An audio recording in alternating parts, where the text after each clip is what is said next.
Hello friends, எல்லோரும் எப்படி இருக்கீங்க? நல்லா இருக்கீங்கன்னு நம்புகிறேன். இந்த வீடியோவில் நம்ம ஒரு மிஸ்கேரேஜுக்கு அப்புறமா எப்படி ஹெல்தி ப்ரெக்னன்சி கொண்டு வரதுன்னு பார்க்க போகிறோம். ஒரு மிஸ்கேரேஜும் இல்லை, சில பேருக்கு 2-3 மிஸ்கேரேஜ் கூட ஆயிருக்கும். ஆனால் ரீசனே தெரியாமல் அவங்களுக்கு மிஸ்கேரேஜ் ஆகிருக்கும்.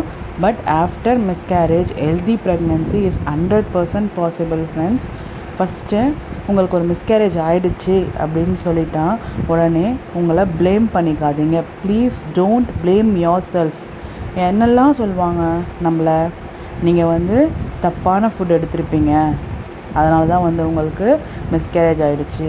உங்களை நான் வேலைக்கு போக வேணான்னு சொன்னேன், ஆனால் நீங்கள் வேலைக்கு போனீங்க. நீங்கள் பஸ்ஸில் ட்ராவல் பண்ணீங்க, ட்ரெயினில் ட்ராவல் பண்ணீங்க, பைக்கில் போனீங்க, அதனால தான் உங்களுக்கு மிஸ்கேரேஜ் ஆகிடுச்சு அப்படின்னு சொல்லுவாங்க. நீங்கள் ஃபாஸ்ட்டாக நடந்ததை கூட நான் பார்த்தேன், நீங்கள் அன்றைக்கி வேகமாக போனீங்க, அந்த மாதிரிலாம் நீங்கள் போகவே கூடாது, ரொம்ப ரெஸ்ட் எடுக்கணும், நீங்கள் ரொம்ப கேர்லெஸ்ஸாக இருந்தீங்க, உங்களோட யூட்ரஸ் மேபி வீக்காக இருக்கலாம், நீங்கள் வேணால் போய் ஒரு ஜோசியரை பாருங்களேன், இப்படியெல்லாம் நிறைய சொல்லுவாங்க.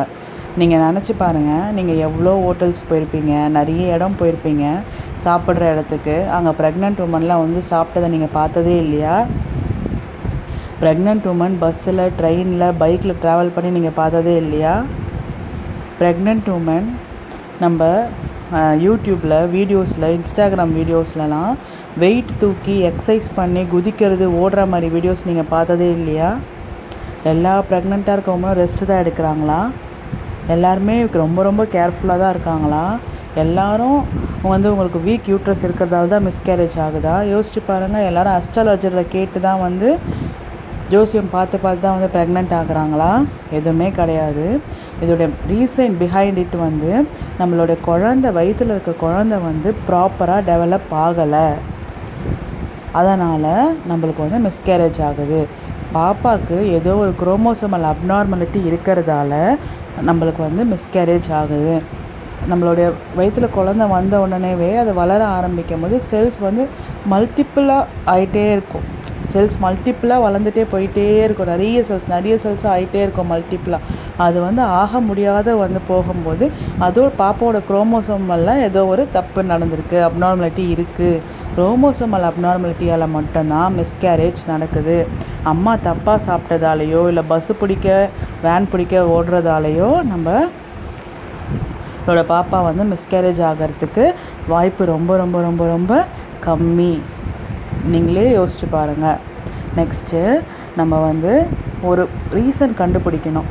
ஏன் மிஸ்கேரேஜ் நம்மளுக்கு ஆயிருக்கு, அதுக்கான ரீசன் கண்டிப்பாக கண்டுபிடிக்கணும். நீங்கள் நீங்களே அதை யோசிச்சுருப்பீங்க நிறைய தடவை. ஃபஸ்ட்டு செக் பண்ணுங்கள், உங்களுக்கு பிசிஓடி இருக்கா, பிசிஓஎஸ் இருக்கா, உங்களுக்கு தைராய்டு இருந்துச்சா, இல்லை இர்ரெகுலர் பீரியட்ஸ் இருக்கும்போது நீங்கள் கன்சீவ் ஆனீங்களா அப்படின்னு செக் பண்ணுங்கள். நீங்கள் கன்சீவ் ஆகும்போது உங்களுக்கு யூரின் இன்ஃபெக்ஷன் இருந்ததா, ஹஸ்பண்டையும் ஒரு வாட்டி செக் பண்ணிக்கோங்க, ஹஸ்பண்டுக்கு ஏதாச்சும் ப்ராப்ளம் இருக்கான்னு சொல்லிட்டு. ஹஸ்பண்ட் அண்ட் ஒய்ஃப் 2 பேருக்குமே யூரின் இன்ஃபெக்ஷன் இருந்துச்சான்னு செக் பண்ணுங்கள்.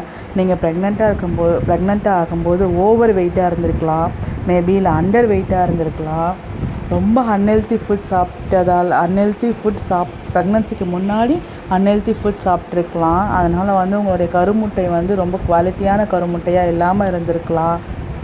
அப்படி இல்லைன்னா உங்களுக்கு யூட்ரஸில் ஃபைப்ராய்ட்ஸோ இல்லை வேறு ஏதாவது பிரச்சனைகள் இருக்குதான்னு டாக்டர்கிட்ட செக் பண்ணிக்கோங்க. டயபெட்டிஸ் இருந்திருக்கலாம், பிபி இருந்திருக்கலாம், ஏதோ ஒரு ப்ராப்ளமால் உங்களுக்கு இந்த மாதிரி ஆயிருக்கலாம். நீங்களே செக் பண்ணி பார்த்துக்கலாம். இதில் ஏதோ ஒரு விஷயம் உங்களுக்கு டெஃபினட்டாக இருந்திருக்கும். நீங்கள் இதை கண்டுக்காமல் இருந்திருப்பீங்க. அதனால் மேபி மிஸ்கேரேஜ் ஆகிருக்கலாம். மேபி தான். இதெல்லாம் இருக்கிறவங்க கூட ஹெல்த்தியான ப்ரெக்னன்சியோட, நல்ல பேபி, ஹெல்த்தியான பேபியோட இருக்காங்க. பட் உங்கள் விஷயத்தில் ஏதோ ஒரு தப்பு நடந்திருக்கு. அதனால் இதிலேருந்து நீங்கள் வெளியே நெக்ஸ்ட்டு ப்ரெக்னன்சிக்கு ட்ரை பண்ணும்போது இதில் ஏதாவது ஒன்று ரீசனாக இருந்தால் அதிலேருந்து நம்ம எப்படி வெளியில் வர்றது, அதை தான் நம்ம ஃபஸ்ட்டு யோசிக்கணும். அதை விட்டுட்டு நம்ம வேலைக்கு போகாதால் தான் இப்படி ஆயிடுச்சு, ஏதோ நம்ம மேலேயே நம்மளே ப்ளேம் பண்ணிக்கிட்டால் அப்புறம் எப்படி? நீங்கள் டெஃபினட்டாக வயிற்றில் பாப்பா வந்த உடனே உங்களுக்கு வயிற்றில் பாப்பா இருக்குதுன்னு தெரிஞ்ச அடுத்த செகண்டில் இருந்தே நீங்கள் கேர்ஃபுல்லாக தான் இருந்திருப்பீங்க.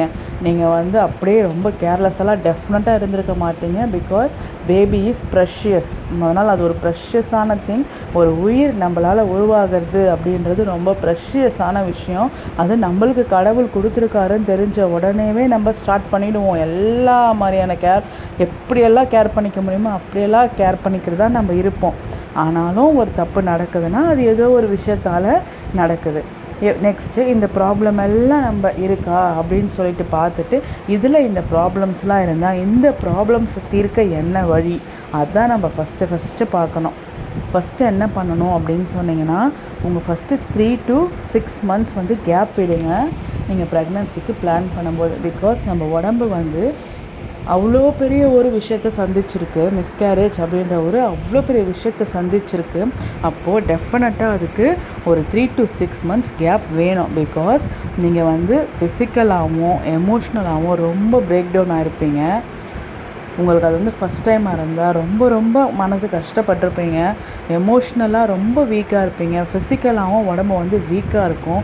ஸோ கொஞ்சம் டைம் கொடுத்து அந்த டைமில் நல்ல ஹெல்த்தியான ஃபுட் எடுத்து உடம்ப நல்லா தேர்த்திக்கிட்டு அதுக்கப்புறமா செகண்ட் ப்ரெக்னன்சிக்கு நீங்கள் பிளான் பண்ணும்போது definitely we will have a healthy pregnancy. எப்பயுமே நெக்ஸ்ட்டு அதையே நினச்சி கவலைப்படக்கூடாது. ஸ்ட்ரெஸ் இருக்கவே கூடாது. நீங்கள் வேணால் யோசிச்சு பாருங்கள். நீங்கள் ஃபஸ்ட்டு ப்ரெக்னெண்ட்டாக இருக்கும்போது டெஃபினட்டாக கொஞ்சம் ஸ்ட்ரெஸ்ஸில் கூட இருந்திருக்கலாம். அதனால் கூட மிஸ்கேரேஜ் ஆகிருக்கலாம். ஸோ நீங்கள் ஸ்ட்ரெஸ்ஸாக மட்டும் இருக்கவே கூடாது. ரொம்ப ஹாப்பியாக இருக்கணும். ரொம்ப நீங்கள் ஹாப்பியாக இருக்கும்போது இந்த ஆட்டோ இம்யூன் டிசீஸ்ன்னு சொல்கிற தைராய்டு, பிசிஓடி எல்லாமே சரியாக போயிடும். இதுக்கு எல்லாத்துக்கும் பின்னாடி இருக்க காரணம் வந்து வெயிட் கெயின், நம்ம சரியாக சாப்பிடல எல்லாமே இருந்தாலும் ஸ்ட்ரெஸ்ஸு தான் main reason. 20 minutes of meditation பண்ணி டெய்லி பண்ணுங்கள். 20 minutes of meditation in sunlight பண்ணி பாருங்கள். You will have a very happy. அந்த ஒரு ஹாப்பியான ஒரு ஃபீலிங் டெஃபினட்டாக உங்களுக்கு இருக்கும். ஏன்னா வந்து மெடிடேஷன் அவ்வளோ எவ்வளோ பெரிய சாதனையை புரிஞ்சவங்க நிறைய பேர் சொல்கிற விஷயம் மெடிடேஷன் தான். அந்த 20 நிமிஷம் அமைதியான அந்த கண்மூடி இருக்கிற அந்த விஷயம் நம்ம பாடிக்கு அவ்வளோ ஒரு அமைதியை கொடுக்கும், அவ்வளோ ஒரு சந்தோஷத்தை கொடுக்கும். நீங்கள் ட்ரை பண்ணி பாருங்கள். ஃபஸ்ட்டு ஸ்ட்ரெஸ்ஸே இருக்கக்கூடாது, ஹாப்பியாக இருங்க. இந்த 3 to 6 months நீங்கள் எதெல்லாம் செய்யணும்னு பாருங்கள். ஸ்ட்ரெஸ்ஸு மட்டும் எடுத்துக்காதீங்க. மெயினாக அவாய்ட் டாக்ஸிக் பீப்புள். தப்பாக பேசுகிறவங்கள, உங்களை தேவையில்லாமல் கேள்வி கேட்குறவங்கள அவாய்ட் பண்ணுங்கள். அவங்க முன்னாடி நம்ம போகிறதால தான் நான் எதிர்ச்சியாக பார்த்துட்டா ஓகே. வாலண்டரியாக நம்மளை பற்றி தேவையில்லாமல் பேசுகிறவங்கள, நம்ம பர்சனல் விஷயத்தில் தலையிடுறவங்கள தயவு செஞ்சு அவாய்ட் பண்ணிவிடுங்க. அதுக்கப்புறம் ஜங்க் ஃபுட்டை டெஃபினட்டாக அந்த 3 to 6 months அவாய்ட் பண்ணுங்கள். ப்ரெக்னன்சி ட்ரை பண்ணுறோம், அதுக்காக ஒரு சின்ன விஷயம் தானே. நம்ம ஜங்க் ஃபுட் தான் சாப்பிட போகிறதில்ல, ஆனால் மற்ற எல்லா ஃபுட்டும் நம்ம சாப்பிட்டு தான் போகிறோம். நிறைய ஹெல்தி ஃப்ரூட்ஸ், ஹெல்தி வெஜிடபிள்ஸ் எடுத்துக்கோங்க. செவ்வாழை எடுத்துக்கோங்க, நாட்டு முட்டை எடுத்துக்கோங்க, வாக்கிங் போங்க, யோகா பண்ணுங்கள். யோகா மஸ்ட்டு. நிறைய தண்ணி குடிங்க. Strictly no junk. கன்ஃபார்மாக ஜங்க் ஃபுட் மட்டும் எடுத்துக்காதீங்க. பிகாஸ் நம்ம பாடி வந்து அவ்வளோ பெரிய விஷயத்தை இது பண்ணியிருக்கு. ஸோ நம்ம திருப்பியும் ஒரு கஷ்டமான ஃபுட்டை கொடுத்து திருப்பியும் வந்து கஷ்டப்படுத்த தேவையில்லை. ஸோ வந்து ஜங்க் ஃபுட் எடுத்துக்காதீங்க. 6 months கேப் விட்டுட்டு டாக்டர்கிட்ட ஃபோலிக் ஆசிட் கேட்டு வாங்கி சாப்பிடுங்க. 3 months பிஃபோர் 3 months வந்து நம்ம டெஃபினட்டாக ஃபோலிக் ஆசிட் வந்து ஸ்டார்ட் பண்ணோம். ஃபஸ்ட்டு ப்ரெக்னன்சி எப்போ நீங்கள் ஸ்டார்ட் பண்ணியிருக்க மாட்டீங்க. பிகாஸ் அது வந்து மேபி வந்து உங்களுக்கு நீங்கள் பிளான் பண்ணாமே அது நடந்திருக்கலாம். ஆனால் செகண்ட் ப்ரெக்னன்சிக்கு நீங்கள் பிளான் பண்ணுறீங்க, ஆஃப்டர் மிஸ்கேரேஜ் பிளான் பண்ணுறீங்க, டெஃபினட்டாக before 3 months of your pregnancy folic acid எடுத்துக்கோங்க. plenty of sunlight. எல்லா வீடியோட்லேயும் நான் சொல்கிற மாதிரி plenty of nature will heal you. Nature definitely will heal you. So நேச்சராக வர சன்லைட், நேச்சராக கிடைக்கிற வாட்டர், நேச்சராக கிடைக்கிற ஃப்ரூட்ஸ் அண்ட் வெஜிடபிள்ஸ், நேச்சுரலாக நம்ம போகிற வாக்கிங், இது எல்லாமே வந்து டெஃபினட்டாக நம்மளை காப்பாற்றும். அதுக்கப்புறம் செகண்டாக ப்ரெக்னென்ட் ஆகிட்டீங்கப்பா. நீங்கள் இப்போது ப்ரெக்னென்ட் ஆகிட்டீங்க. அதில் வந்து உங்களுக்கு ஹாப்பினஸ் மட்டும்தான் இருக்கணும். அதை விட்டுட்டு நான் வந்து ஐயோ ஃபஸ்ட் ப்ரெக்னன்சியில் அப்படி ஆகிடுச்சு, ஃபஸ்ட்டு ப்ரெக்னன்சியில் இப்படி ஆகிடுச்சு, அதே மாதிரி ஆகுமோ, அந்த டேட்டில் வந்துட்டோமே, இப்போது அந்த டேட்டை நெருங்கிட்டோமே, அந்த ஸ்கேனுக்கு வந்துட்டோமே அப்படின்னு சொல்லிட்டு நீங்கள் பயப்படவே கூடாது. நீங்கள் நினச்சிக்கோங்க, எத்தனை பேர் மிஸ்கேரேஜுக்கு அப்புறம் எத்தனை ஹெல்த்தி பேபிக்கு கன்சீவ் ஆகிருக்காங்க சொல்லுங்கள், எத்தனை ஹெல்த்தி பேபியை கொடுத்துருக்காங்க சொல்லுங்கள். உங்களுக்கே தெரியும். அதை விட்டு எப்பயுமே அதை நினச்சி நம்ம ப்ரெக்னென்ட் ஆகிட்டதுக்கப்புறமும் அதை நினச்சி ஸ்ட்ரெஸ்ஃபுல்லாக இருக்கிறது, கன்ஃபியூஸ்டாக இருக்கிறது இப்படி இருக்கவே கூடாது. நம்மளோட மெயின் தாட் வந்து பிஃபோர் ப்ரெக்னன்சியும் சரி, ஆஃப்டர் ப்ரெக்னன்சியும் சரி, இந்த ப்ரெக்னன்சி என்னோடய ஹெல்தி ப்ரெக்னன்சி தான். இந்த வாட்டி என்னோடய பாப்பாவை நான் பார்ப்பேன், இந்த வாட்டி என்னோடய பாப்பாவை நான் கையில் 9 மந்த்ஸ்க்கு அப்புறம் தூக்குவேன் அப்படின்னு சொல்லிட்டு ஒரு ஸ்ட்ராங்கான கான்ஃபிடென்ட்டோடு இருங்க. இந்த 3 to 6 மந்த்ஸ் டெஃபினட்டாக கேப் விடுங்க. எல்லோரும் சொல்லுவாங்க, உங்களுக்கு அபார்ஷன் ஆனால் நெக்ஸ்ட் மந்த்தே நீங்கள் கன்சீவ் ஆகிடுவீங்க, நெக்ஸ்ட் மந்த்தே நீங்கள் கன்சீவ் ஆகிடுவீங்க. நிறைய பேர் நாங்கள் பார்த்துருக்கோம், நிறைய பேர் பார்த்தவங்களாம் கன்சீவ் ஆகட்டும்னு சொல்லுங்கள். நீங்கள் take your time 3 to 6 months உங்கள் பாடி பழையபடி வரட்டும். அதுக்காக நான் சொன்னேன், எல்லா விஷயத்தையும் ஃபாலோ பண்ணுங்கள். தயவு செஞ்சு ஸ்ட்ரெஸ் ஆகாதீங்க, ஹாப்பியாக இருங்க.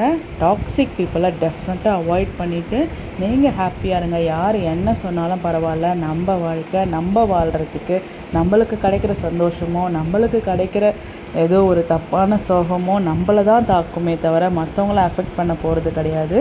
ஸோ ஹாப்பியாக இருங்க. என்ன ரீசன்னு ஃபஸ்ட்டு கண்டுபிடிச்சிருங்க. நீங்களே கண்டுபிடிச்சிக்கோங்க. உங்களுக்கு உங்கள் பாடியை பற்றி உங்களுக்கு நல்லா தெரியும். நீங்களே கண்டுபிடிச்சிட்டு ஹாப்பியாக இருங்க. அதை கண்டுபிடிச்சிட்டு அதுக்கான வேலைகளை மட்டும் பாருங்கள். ஹெல்தி ஃபுட் எடுத்துக்கிட்டு ஹீமோக்ளோபினையும் செக்கில் வைங்க. கரெக்டாக ஹீமோக்ளோபின் அட்லீஸ்ட் ஒரு 12 to 14, 15 அந்த மாதிரி மெயின்டைன் பண்ணுங்கள். So that you will have a good blood flow. Happy pregnancy உங்களுக்கு. நீங்கள் டெஃபினட்டாக மிஸ்கேரேஜ்க்கு அப்புறம் ப்ரெக்னென்ட் ஆக போகிறீங்க. ப்ரெக்னெண்ட்டாக இருந்தீங்கன்னா you will have a healthy baby. ஹாப்பியாக இருங்க. பாய்.